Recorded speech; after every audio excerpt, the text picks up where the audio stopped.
Dick, with pride, carries Penny right inside of the house that houses one happy family. They reside with the parents of the bride. Mill and Barney are as helpful as they can be. Charley and Omelette, their helpful touch. They're always there to do their share. Sometimes they help too much. So there's bound to be times when they all disagree. But it all adds up to one happy family.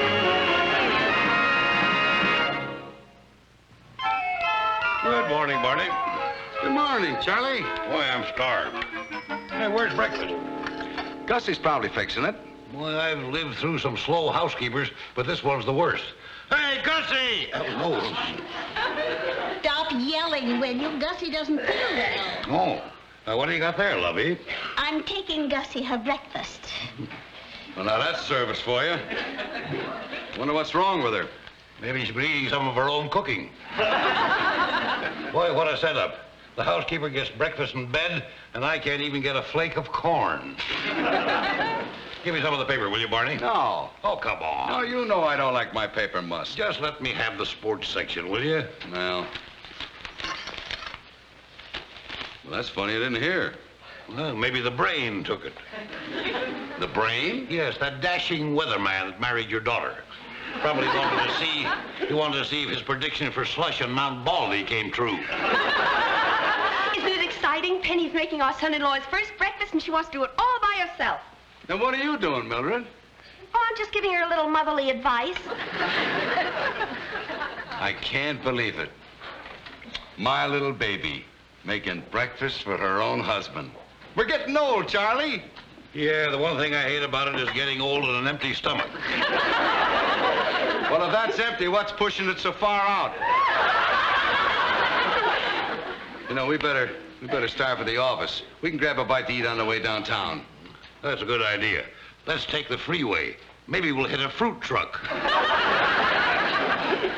Where do you think you're going? This is a very important morning in Penny's life. She's fixing Dick his first breakfast. She's going to surprise him. Well, I just thought it was well, late. Never mind what you thought. Where's your family spirit? Now, just sit down and be patient. That's just what I've been telling you. You've been telling me what, Charlie? Morning, Grandpa. Hello, dear. Morning, Dad. Good morning, sweetheart. What are the candles for, Penny? Well, it's the first breakfast I've ever made for Dick, and I'd like it to be romantic. What are you fixing for him, honey? A Spanish omelet. Doesn't that sound glamorous? How big is this omelet you're making? Oh, I'm afraid you and Dad will have to wait for your breakfast. This is just for Dick. Where is that lucky groom of yours, anyway? Oh, he's taking a shower. It's a pretty long shower, isn't it? Well, Dick's quite tall, you know. Oh, what a kid. Well, Penny's cooking for Dick, and Lovey just fed Gussie. Say, Barney, how many calories do you think there are in a candle? Oh, Charlie, I'm surprised at you. Besides, this is a very important day for Penny. Anyhow, I thought bears could go for months without eating. Good morning. Oh, hello, morning, Dick. Anybody like to see the sport page? You were right. Where's Penny? She's out. No, she'll be in a minute. I hope so. I'm a little late this morning. The green peppers are all chopped. Peppers? What peppers? The peppers. The green ones. The green peppers. The onions are fine. Onions? What are they for? They go with the green peppers. It's a surprise. Penny's making you a Spanish omelet. Well, I never eat much breakfast, just juice and coffee. Oh, Dick, Penny's gone to a lot of trouble to make this breakfast. At least you can taste it. Sure. You don't have to eat it all, you know. Surprise! Oh, boy. Let me see that. Ow, it's hot. Here, use this hot pan. Dad, look what you've done. Towel, nothing. Just get me a long fork. Charlie, I want to go over to... Hey, Charlie! What are you screaming about? You wake up all the employees. Where you been? I want to go over these invoices from Sloat & Company. All in good time, Barney. If you want the old engine to keep running, you got to put some fuel in it, you know. If you were as compulsive about working as you are about eating, we'd have the largest business this side of the Rockies. Here, sit down, Barney. Have some coffee. You didn't even wash this. Oh, excuse me.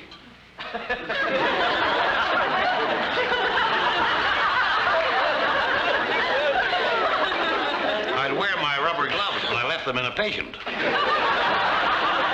Oh, knock it off, Charlie. I haven't had any more breakfast than you have. I know. Well, neither of us have had too much attention since the Prince of Wales moved in. Oh, now, wait a minute, Charlie. Those kids are just living with us till they find a place of their own. Besides, it's my home, and they can stay as long as they want. They're always welcome. Well, who said they're not? I think Dick's a fine chap. He's intelligent, he's courteous. Our wives are crazy about his manners. But frankly, I'm getting a little tired of having to wear a coat at every meal. Well, that was Mildred's idea. She thought we ought to put our best foot forward, you know, for our new son-in-law. But what's so terrible about it? I kind of like the idea of dressing for dinner. Oh, naturally. You've always had impeccable taste. I remember many's the night you wouldn't think of sitting down to dinner without first pulling your suspenders up over your undershirt. Oh, stop exaggerating. Dick is a wonderful fella. He's got a lot of class, too. Yes, indeed he has. And you can tell that by the car he drives. Oh? Say, what is that thing? A compact sewing machine? What difference does it make as long as it gets him where he wants to go? Yeah, right into the garage where my car used to be. I gotta park on the street. Well, you got a hard top. And I don't mean just your car. Well, let's get to work here, huh? Okay.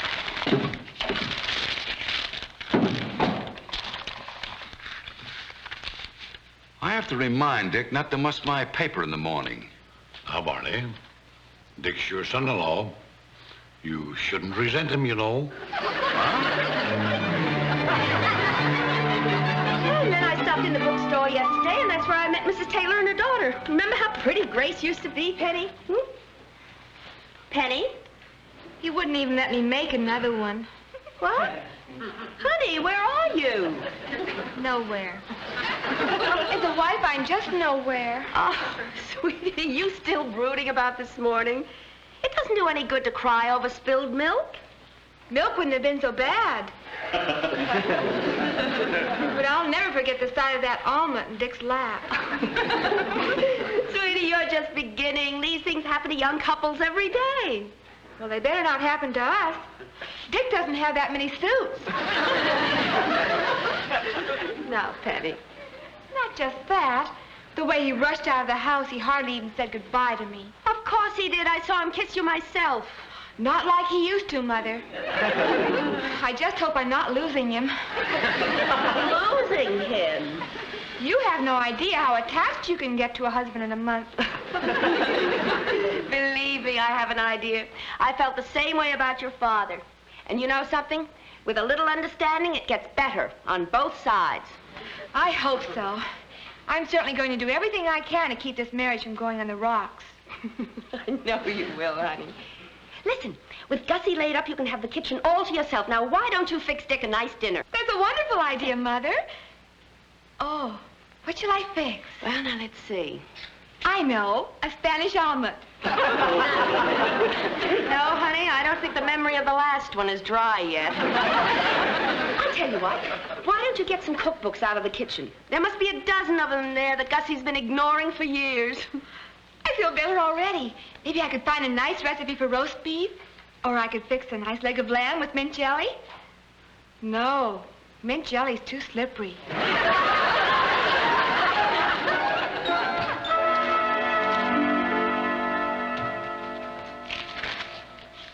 Oh, Cooper, Yes, Mr. Douglas? how are you coming with that visibility report? Well, it isn't quite finished yet. Oh, honeymoon slowed you down a little bit, huh, boy? I'll have it ready in a few minutes. Well, let me see what you've got so far. Maybe I can help speed things up a little. All right.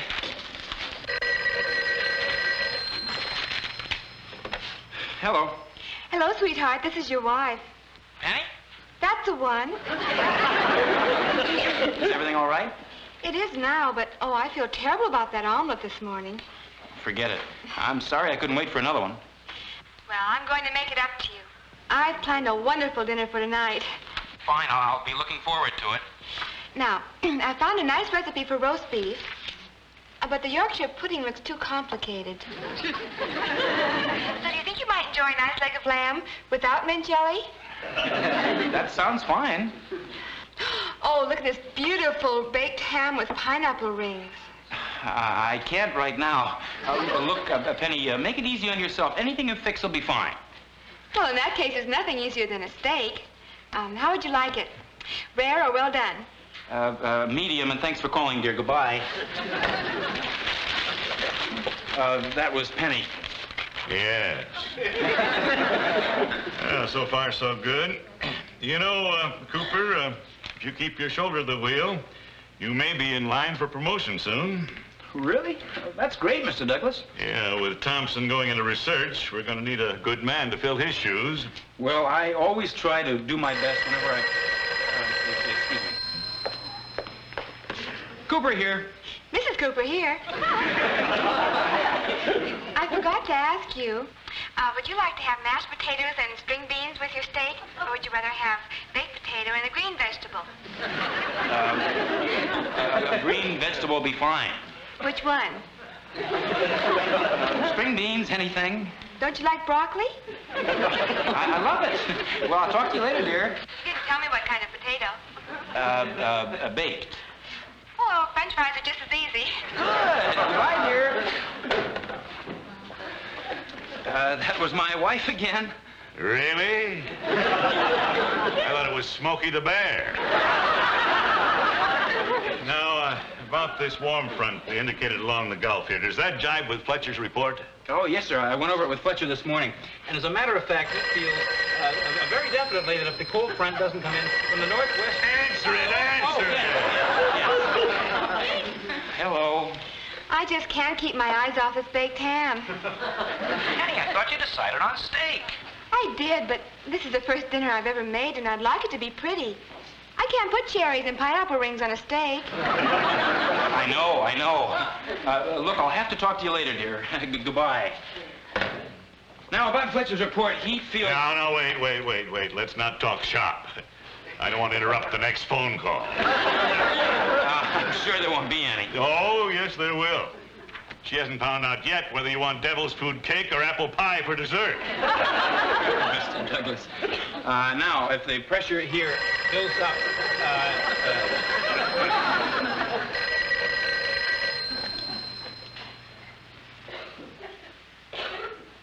Yes, dear, devil's food cake will be fine.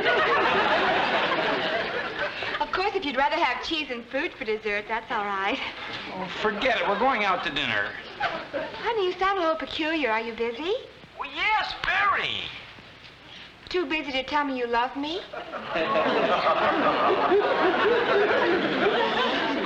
I do. You do what?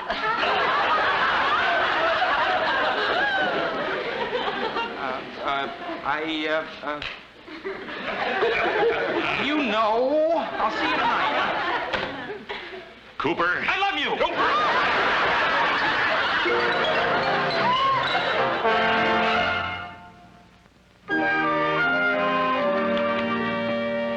Gussie loved the lunch you made for her. I'm glad. Look, she cleaned her plate. Good. I wish you'd come down and clean some of ours. Do we have some pineapple sherbet? Gussie said her throat's a little dry. No, I'm afraid we finished it all last night. Oh. Well, I'll call Charlie and tell him to pick up some on his way home. Good. Did Penny decide what she's going to fix Dick for dinner? Oh, hadn't you heard? That's all off. What do you mean?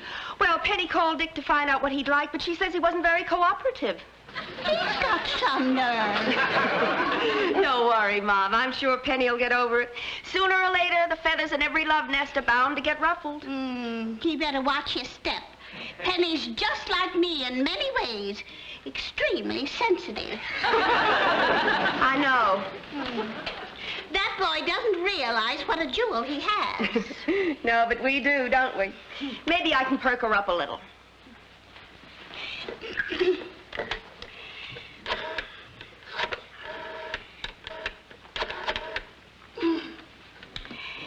Charlie Hackett, please.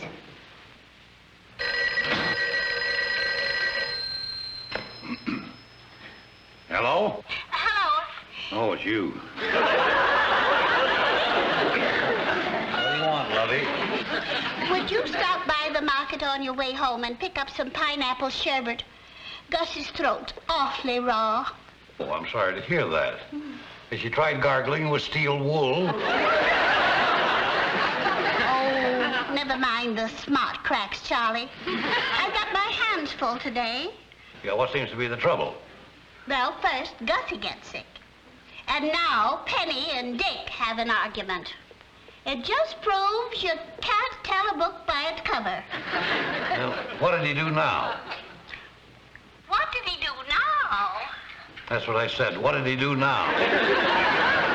What do all men do sooner or later? Don't forget the sherbet, Charlie. What did he do now?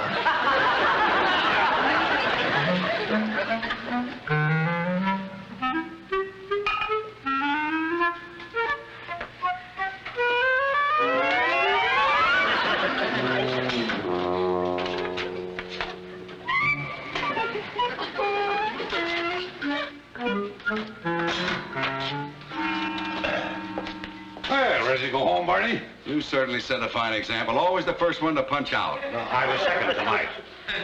Jenkins passed me in the stretch. Oh, don't be such a clock watcher, Charlie. We have some more invoices we ought to run over. Oh, we can do that tomorrow. I think we ought to get home as fast as possible tonight. Now, what's so special about tonight? Well, nothing if you think a few invoices are more important than the welfare of your family. What's the matter with my family? Oh, not a thing, physically. What do you mean physically? What are you driving at? Now, there you go, jumping to conclusions. Just, Lovey was right. You can't tell a book by its cover. You're trying awful hard not to tell me something, Charlie. Now, come on, what is it? It was inevitable, I guess. The Cloud King and Penny have had a battle. Why, Penny never fought with anybody in her life. You don't have to tell me that. I feel as badly about it as you do. You watch a tiny seed blossom into a beautiful flower, and then one day, a two-legged barometer in an Ivy League suit tramples it into the ground. What did that miserable creep do to my daughter? Now, control yourself, Barney. I'll tell you more about it on the way home. Well, come on, let's go. Okay, well, I better drive. No sense all of us getting killed in one night.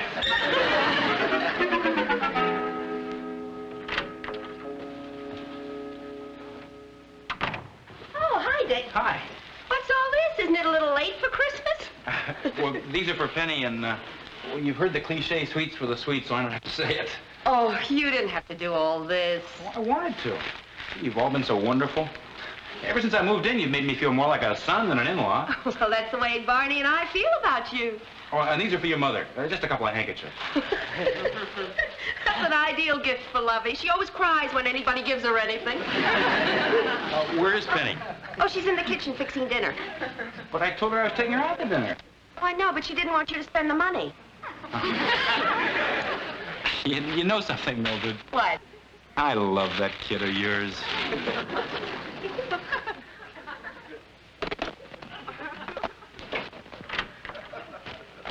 Oh, hi, sweetie. Hi, Dad.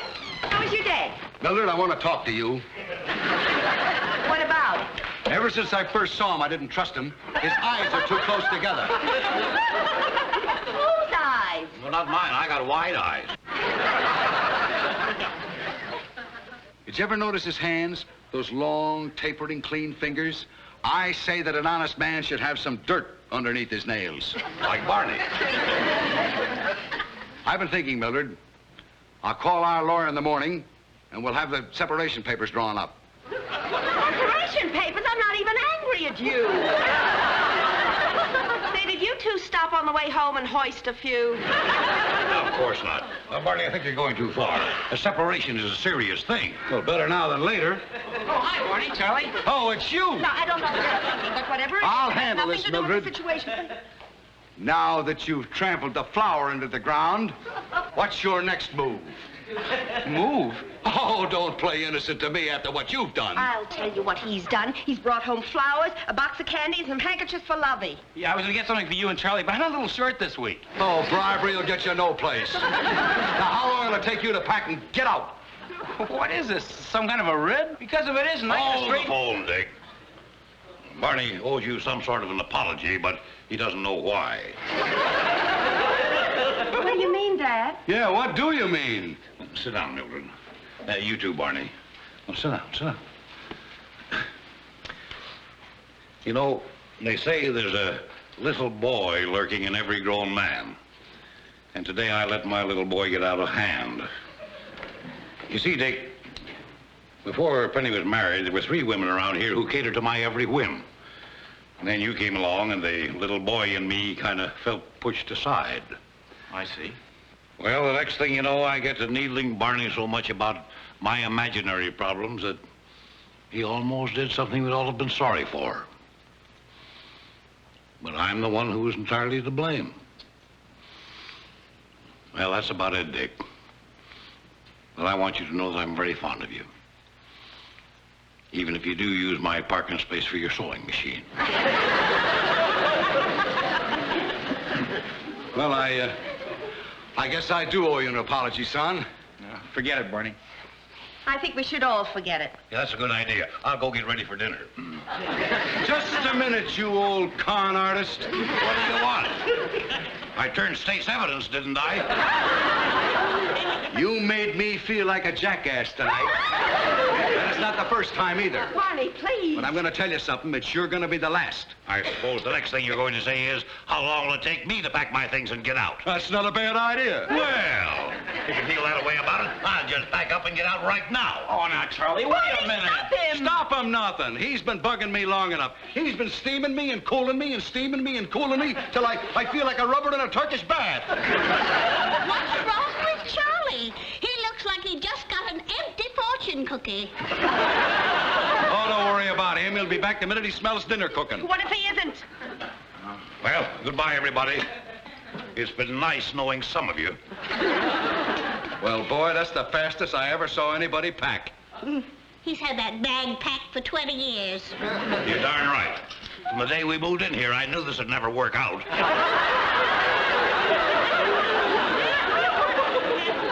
What's wrong, Charlie? Have you flipped? Haven't you got any pride? We've practically been tossed out into the street. Nobody's tossed me out. I like it here.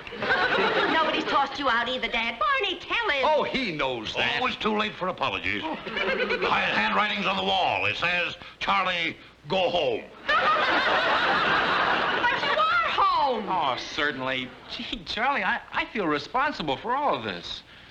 Now, you wouldn't want me to have it on my conscience, would you?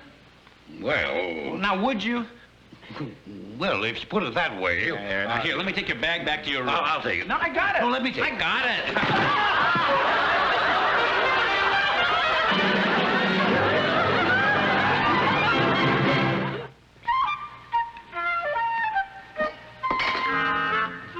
All ready, Mother? Oh, fine. Come on, boys. Penny's all set. Oh, Mildred, there's something I'd like to ask you. Yeah? Well, would you mind if I didn't wear my coat during dinner? Oh, of course not. Make yourself comfortable. What are we waiting for? I just can't wait to see what Penny fixed for dinner. She didn't let us in the kitchen all afternoon.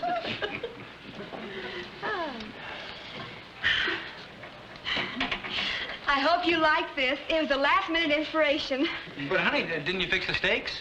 Yes, but I'm afraid they shrunk. I guess I must have boiled them too long. But I'm sure there'll be enough because I fried some spaghetti, too. Penny, dear, the last time I had a checkup, the doctor told me there's 2 things I should stay away from. And that was boiled steaks and fried spaghetti. I'm afraid that's not on my diet either, honey. Well, I figured everybody might not like it, so I made one more thing. What? A phone call to Romanoff's. Look at that. That's my wife. That's my daughter. That's my drumstick. Stick it.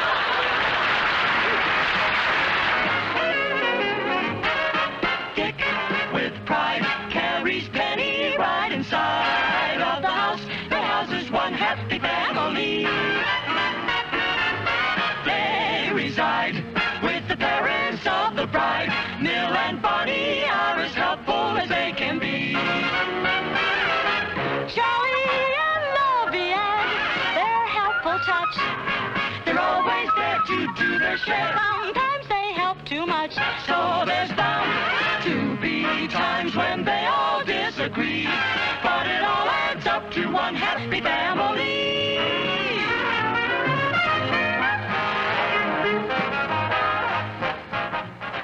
This has been a Mark Goodson, Bill Todman production.